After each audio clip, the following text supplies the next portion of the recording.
Sveiki visi, kadangi artėja viena iš mano mėgstamiausių švenčių, Halloweenas, nusprendžiau kartu su jumis pasidaryti Halloweeno kostiumą, kad būtų nebrangus ir būtinai stilingas.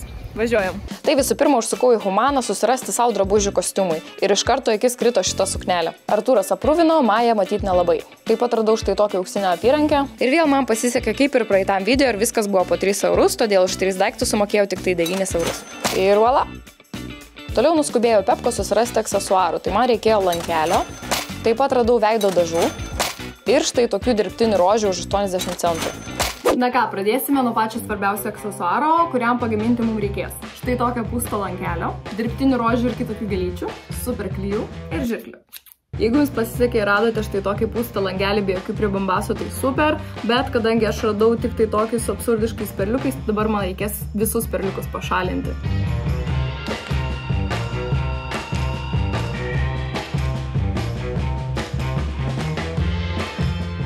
Voila, tai štai toks lankelis turi būti. Tai sekantis žingsnis mes turime nukirpti visas rožių ir gėlyčių galvutės. Maja jau patvarkė vieną gėlytę. Ane? Ir dabar liko paskutinis žingsnis sudėlioti gėlytės ant lankelio ir jas tiesiog priklijuoti super klijais. Tai gėlytės turi eiti būtent va taip aplinkui. Tai galima sugalvoti ir su rožėm, ir, pavyzdžiui, kažkur tai terpti kitų gėlyčių. Ir šiaip norint gal paįvairinti, tai galima pridėti ir lapelių, bet aš nežinau, ar jos pridėsiu, tiesiog pasižiūrėsiu, kaip man labiau patinka, bet tokia kompozicija gal irgi visai nieko.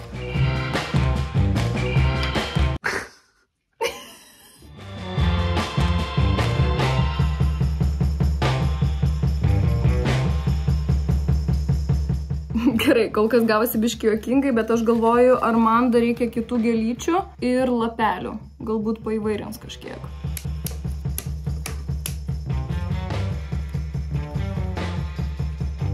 Na ką, mūsų pagrindinis galvos aksesuaras jau paruoštas, tai dabar judame prie make-upo ir drabužių.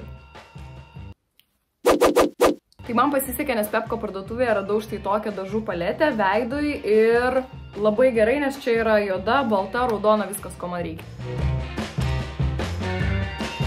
Atrodo kaip Šrekas. Tai šitame rinkinuke buvo štai tokia kempinėlė ir dabar mes su šitą kempinėlę nudažysime visą veidą baltai. Lūpas mums irgi reikia uždažyti.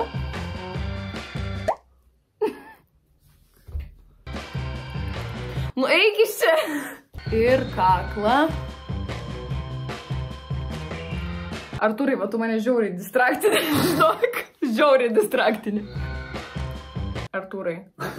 Tai dabar mes su teptuku ir su juoda spalva piešime didelius ratus aplink akis ir antakiai irgi turi būti uždažyti juodai. Everybody have fun, go fighting! Aš dabar iš veido atrodau kaip tas su plika galva iš Adamsų šeiminėlės. Mano dantis dabar palyginus su mano veidu yra geltoni.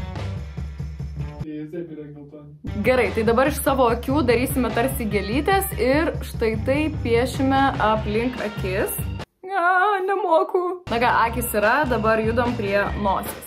Maja, atik. Maja jau norėjo sisioti ant kilimo. Tai reikėjo sustabdyti. Na ką, nosis yra. Dabar mums reikia padaryti skruostikulius. Nes man šiaip labai patinka, kai yra skruostikuliai ryškus. Tai aš tiesiog pasiemu, nupaišau liniją štai čia. Ir tada truputėlį su kempinėlė patonuoju.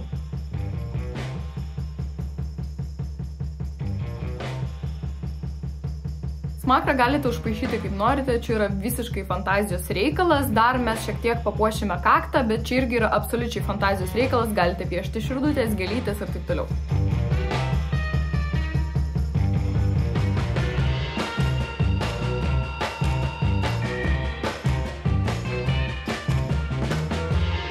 Na ką, pagaliau išaušo tą akimirką, dabar einu rengtis, užsidėsiu visus aksesuarus ir pamatysime finalinį rezultatą.